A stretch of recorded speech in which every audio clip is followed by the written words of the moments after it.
요즘 서바이벌 프로그램이나 오디션 예능을 보다 보면 꼭 한 번쯤은 이런 이야기가 나오게 됩니다. 실력은 좋은데 사생활 논란이 있대. 과거에 이런 일이 있었다더라. 이 정도는 그냥 넘어가도 되는 거 아니야. 같은 말들이죠. 그리고 그 뒤에는 늘 같은 질문이 따라옵니다. 참가자의 사생활 논란, 과연 어디까지 용납해야 할까? 정말 그냥 넘어가도 되는 걸까요? 아니면 분명히 선을 그어야 할까요? 이 문제는 단순히 한 사람을 옹호하느냐 비판하느냐의 문제가 아닙니다. 우리가 어떤 기준으로 사람을 평가하고 어떤 태도로 콘텐츠를 소비하고 있는지와도 깊게 연결되어 있습니다. 특히 요즘처럼 개인의 과거와 사생활이 너무 쉽게 공개되고 또 빠르게 확산되는 환경에서는 이 질문이 더 무겁게 느껴질 수밖에 없습니다. 먼저 많은 사람들이 사생활은 사생활이고 무대는 무대 아니냐 라고 말합니다. 실제로 이런 의견은 꽤 설득력이 있어 보입니다. 참가자는 노래를 하러 나온 사람이고 우리가 평가해야 할 건 무대 위에서의 실력이라는 주장입니다. 사적인 영역까지 끌어와서 평가하는 건 과하다는 거죠. 특히 법적으로 문제가 없거나 명확한 피해자가 드러나지 않은 사안이라면 더더욱 그렇다는 의견도 많습니다. 반대로 공인이라면 책임이 따른다는 목소리도 만만치 않습니다. 방송에 출연하는 순간 이미 대중의 선택을 받는 위치에 서게 되고 그만큼 이미지와 태도 역시 평가 대상이 된다는 주장입니다.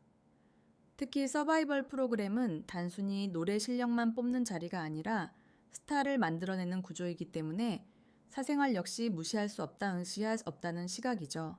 여기서 중요한 건 이 두 입장이 모두 틀렸다고 말하기 어렵다는 점입니다.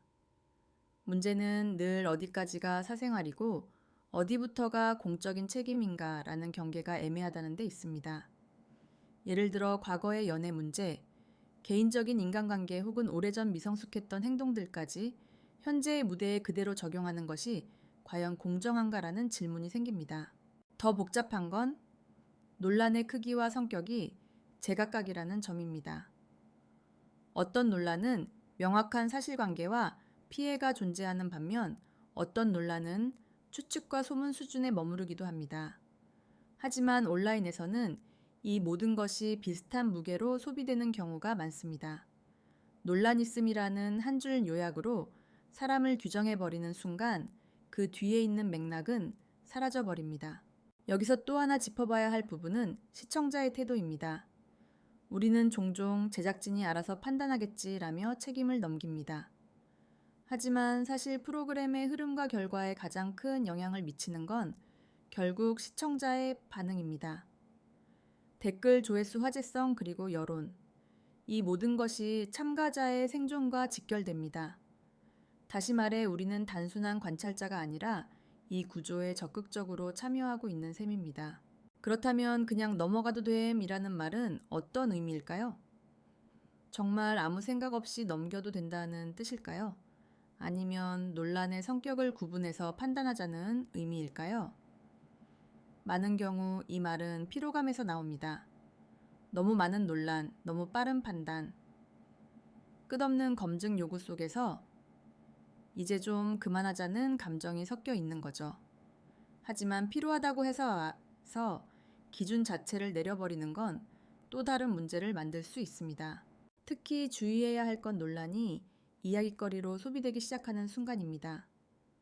사실 여부보다 자극성이 앞서고 사람의 삶이 콘텐츠처럼 다뤄질 때 우리는 쉽게 선을 넘게 됩니다. 그 과정에서 정작 중요한 질문은 사라집니다. 이 논란이 정말 공공의 판단을 요구하는 사안인가? 아니면 개인의 영역에 머물러야 할 문제인가? 또 하나 흥미로운 지점은 같은 사안이라도 참가자에 따라 반응이 완전히 달라진다는 점입니다. 이미 팬층이 두터운 사람은 그럴 수도 있지로 넘어가고 인지도가 낮은 사람은 이래서 안 된다는 평가를 받기도 합니다.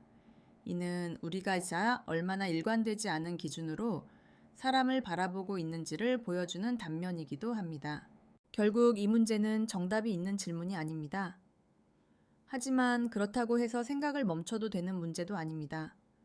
사생활 논란을 무조건 덮어두는 것도 무조건 배제하는 것도 모두 위험할 수 있습니다. 중요한 건 논란의 성격을 구분하고 그 무게를 다르게 판단하려는 노력입니다. 그리고 그 판단은 감정이나 편견이 아니라 최대한 사실과 맥락 위에서 이루어져야 합니다. 이제 다음 파트에서는 실제로 사람들이 사생활 논란을 판단할 때 자주 빠지는 함정들, 그리고 왜 그냥 넘어가자는 말이 때로는 가장 위험한 선택이 될 수 있는지에 대해 좀 더 깊이 이야기해 보겠습니다. 이 문제를 조금 더 차분하게 그리고 솔직하게 바라보기 위해서 말이죠. 파트 1에서 참가자의 사생활 논란을 바라보는 서로 다른 시선과 그 애매한 경계에 대해 이야기했다면, 이번에는 사람들이 이 문제를 판단할 때 자주 빠지는 함정들에 대해 좀 더 구체적으로 짚어볼 필요가 있습니다. 왜냐하면 많은 논란이 사실 자체보다도 그 논란을 소비하는 방식에서 더 크게 왜곡되기 때문입니다. 가장 흔한 함정은 바로 이분법적 사고입니다. 잘못했으면 끝이다 혹은 실력만 좋으면 된다처럼 상황을 극단적인 두 선택지로만 나누는 방식이죠. 하지만 현실은 그렇게 단순하지 않습니다. 같은 사생활 논란이라도 그 성격 시기 맥락 당사자의 태도에 따라 전혀 다른 판단이 필요합니다. 그럼에도 불구하고 우리는 빠르게 편을 나누고 빠르게 결론을 내리려는 경향이 있습니다.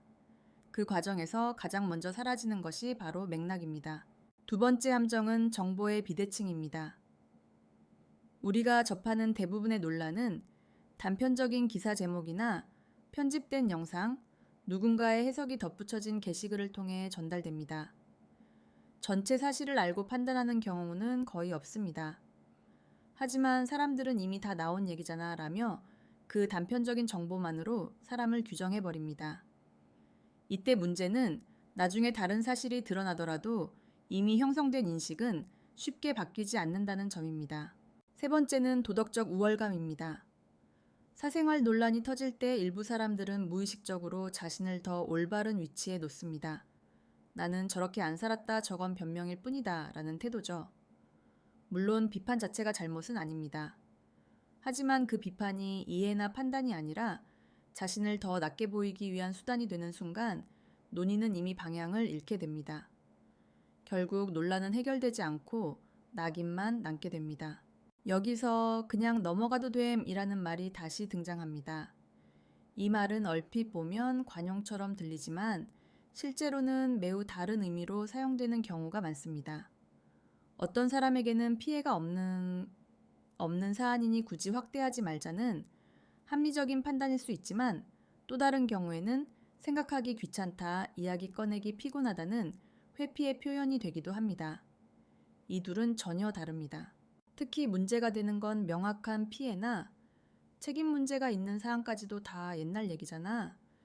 지금 잘하면 되는 거 아니야 라는 말로 덮어버리는 경우입니다. 이런 태도는 결국 피해자의 존재를 지우고 책임의 무게를 흐리게 만듭니다. 관용과 반김은 다릅니다. 넘어간다는 말이 성립하려면 최소한 충분한 설명과 사과, 그리고 변화가 전제되어야 합니다. 또 하나 짚어봐야 할 부분은 선택적 분노입니다. 같은 유형의 논란이라도 누가 그 당사자인지에 따라 반응의 강도가 극단적으로 달라집니다. 이미 호감이 있던 참가자에게는 관대해지고 그렇지 않은 참가자에게는 훨씬 엄격해지는 모습은 너무 흔합니다. 이는 우리가 논란 자체보다 그 사람에 대한 감정으로 판단하고 있다는 증거이기도 합니다. 이 선택적 분노는 프로그램 구조와도 맞물립니다. 서바이벌 예능은 기본적으로 경쟁을 전제로 하고 있고 시청자 역시 응원하는 사람과 그렇지 않은 사람을 나누게 됩니다. 이 과정에서 사생활 논란은 종종 무기처럼 사용됩니다. 상대를 떨어뜨리기 위한 이유 혹은 응원을 정당화하기 위한 논리로 소비되는 것이죠. 이때 논란의 본질은 사라지고 감정 싸움만 남게 됩니다. 그렇다면 우리는 어떻게 이 문제를 조금 더 건강하게 바라볼 수 있을까요? 첫 번째로 필요한 건 사안별 판단입니다. 모든 사생활 논란을 하나의 잣대로 볼 수는 없습니다. 법적 문제인지 도덕적 문제인지 개인의 미성숙한 과거인지 현재에도 지속되는 문제인지 등을 구분해야 합니다. 그리고 그 판단은 감정이 아니라 가능한 한 사실과 맥락 위에서 이루어져야 합니다. 두 번째는 시간의 요소입니다.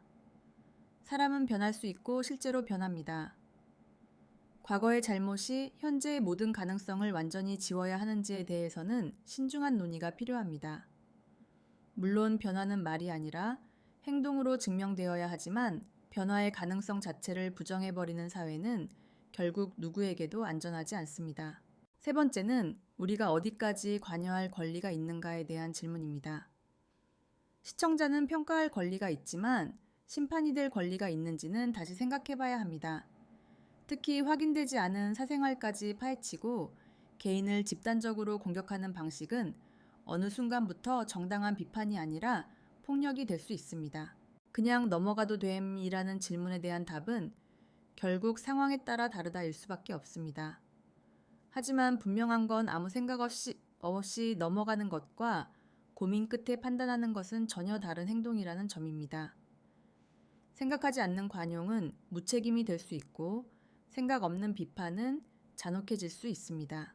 다음 파트에서는 제작진과 방송사가 이 문제에서 어떤 책임을 지고 있는지, 그리고 시청자와 제작진 사이에서 책임의 균형은 어디에 있어야 하는지에 대해 이야기해 보겠습니다. 참가자의 사생활 논란은 개인의 문제가 아니라 결국 이 구조 전체가 만들어내는 문제이기도 하기 때문입니다.